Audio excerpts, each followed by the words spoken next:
25 février 2025, peuple d'Afrique, recevez nos salutations.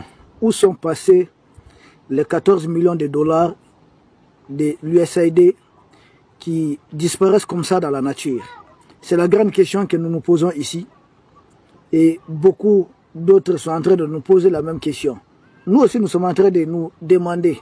Nous cherchons aussi à savoir où sont passés les 14 millions de dollars. Alors, peuple d'Afrique, qui n'a pas la réponse de cela. Depuis que Elon Musk a décidé de couper certains financements, en tout cas de leur agence, d'autres agences aussi en difficulté, vous avez vu comment les touristes sont en train de souffrir. Il y a des touristes qui se rendent à nous, des touristes qui déposent des armes. Nos opérations se sont intensifiées contre des groupes touristes. On ne le souhaite pas, mais sans doute ils sont en train de chercher d'autres bailleurs, d'autres sponsors. Nous savons qu'il y a d'autres États aussi qui en font autant. Mais nul n'ignore le poids financier de l'oncle Sam dans de telles opérations de déstabilisation contre des pays. Où sont passés les 14 millions de dollars de l'USAID?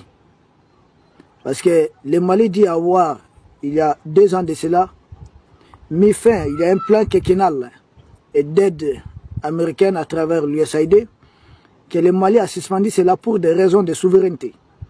Donc, le Mali, fier de sa souveraineté, sans doute, de tels fonds, une telle dette, vous savez où ça va généralement. Et puis, vous avez du mal à cerner, à contrôler. On donne une part à l'État et puis ils essaient de gérer le reste comme bon leur semble. Vous vous souvenez de ces bras de fer, voire de cette ferme décision du Niger contre certaines ONG, d'ailleurs c'est des ONG qui ont été expulsées même, des ONG auxquelles on a demandé de fermer la porte tout simplement, et que l'Union européenne s'était mise à parler ou à prendre certaines décisions qui ne collent même pas. Mais nous on a dit, le Niger a simplement demandé d'ouvrir une enquête et de faire un audit et de voir quel fonds a été alloué à qui et comment cette ONG a utilisé ça. C'est tout simplement ce qu'on a demandé. Mais dès lors là, il y a une fuite en avant. Une fuite en avant totale de part et d'autre. Ah, le bloc impérialiste. Ça n'est de même.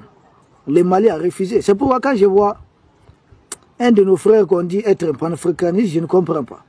Vouloir diviser à tout prix les pays de l'Est sur le plan médiatique en inventant des histoires qui ne tiennent même pas debout.